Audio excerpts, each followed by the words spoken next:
just quickly want to apologize for this being posted on Saturday for all you guys that are ahead of the game, because this week I was not, and I usually am. So sorry about that. All right, into the discussion. I'm Katie, by the way. So I know we're supposed to discuss the most important identities to us. I know one of the biggest ones out of kind of the things that we had to write down was some like gender and sexuality, because I really feel strongly about that. I am a lesbian, and I feel that that's huge. That could also just be because I'm coming into it, like I've been out for about a year now, so it's still really big. And I do roller derby, so I'm in that environment where it's really inclusive and a lot of gay people, a lot of trans, you know, that type of community, so I'm around it more, so it's a huge identifier for me. Next, it would just then be my ethnicity, which I do have some other ethnic backgrounds, but for the most part, I'm American, I'm white. And then another one after that would probably be the fact that I'm not from Colorado. I am originally from Kentucky, and that is pretty big because I spent most of my childhood in Colorado, in Kentucky. I mean, we didn't move here until my 8th grade year, so I pretty much have done high school and college here, and that's it. So yes, Colorado has really shaped me at some vital points. However, it's not all the way there. I know on my little like chart thing, which will get posted after, like, below the video, I did not put anything about, I put like I'm super athletic, but I didn't put anything about I've been hurt multiple times. I had a knee surgery almost every single year in high school, and I've actually broken my ankle playing roller derby, and I've had a surgery on that guy. I got a plate and 8 screws. And that's actually something that's kind of huge. I really do see myself as strong and athletic, but I still get injured a lot. And some of that is just genetics, and some of that's, I'm kind of a klutz, and even with being a klutz, I still do pretty ambitious sports. And then my family, I'm a daughter. I am the oldest sister. My little sister is actually a half sister, so through my mom. And then my other siblings are through my biological father, which I actually have no memories of him because he left when I was 2. So that's actually kind of a huge identifier for me, is that my dad is my adoptive dad, technically, even though he never adopted me. That kind of thing. So we are a blended family.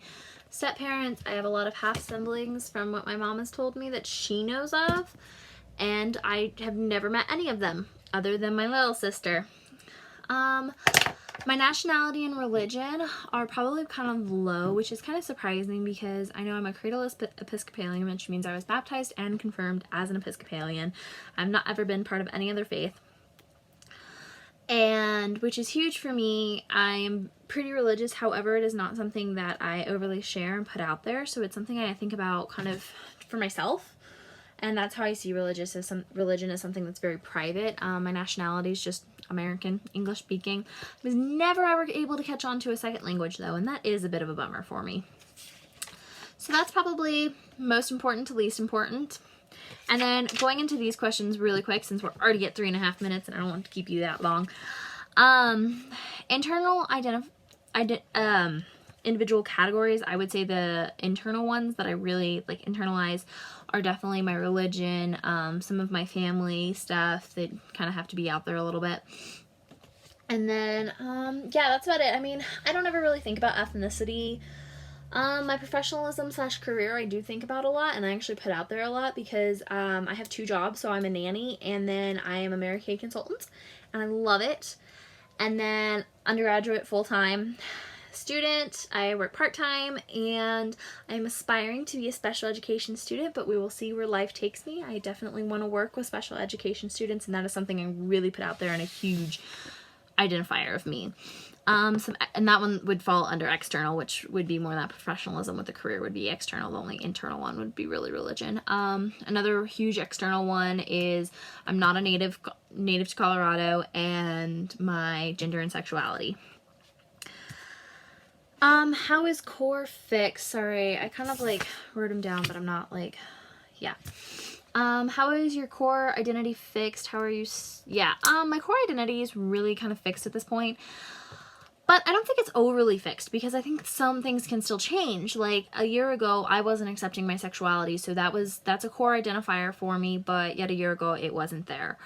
I was a victim of a shooting, so that's a large identifier in who I am in my life now. Athletic, I think moving here has a huge thing. So I think large life events still change us, even as adults. How does the words that we use to describe our identity determine who we are and how we see ourselves? I think that it's a huge thing. And I think if we choose to describe ourselves with like positive words like you're strong, you're athletic, you're beautiful, you're vibrant, you're independent, I think you're going to have a better standpoint for yourself. And then if you choose to like, oh, I'm not that strong, or, you know, I'm really shy, like you use negative words to yourself, you're going to feel negatively. I think how we describe ourselves and how we identify ourselves is a really huge identifier for ourselves. How has identity changed from a historical and social viewpoint? I think identity has really changed from a historical viewpoint, just because over the centuries we used to only identify ourselves by our parents or by our family, not really by ourselves. Like it was that family name that identified us. And now it's us. We don't care about last name as much. We care about Katie, Alex, Melissa, Randall, whatever your name is. We care about that person, not your surname. So my last name's Beeler. Nobody cares about my family. They care about me. And I think that's something that's really changed. Also, social perspective has changed with social media. So what we actually present ourselves as instead of just who we are. How might your identities be affected or influenced by your cultural environments? I think that's a huge thing because cultural environments do affect you. Like I know I lived in Kentucky for so long that I have the Appalachian roots and everything. So family is really big in that, like, sense of closeness and family is really huge, and I'm away from my family a lot, so that actually, I struggle with that just because I was so influenced by a strong family build where a lot of people here aren't as much, and you get along larger, strong, or like outdoorsy, like it does really impact us. So yeah, I look forward to seeing everybody else's videos and having a great discussion. Have a great weekend. Bye!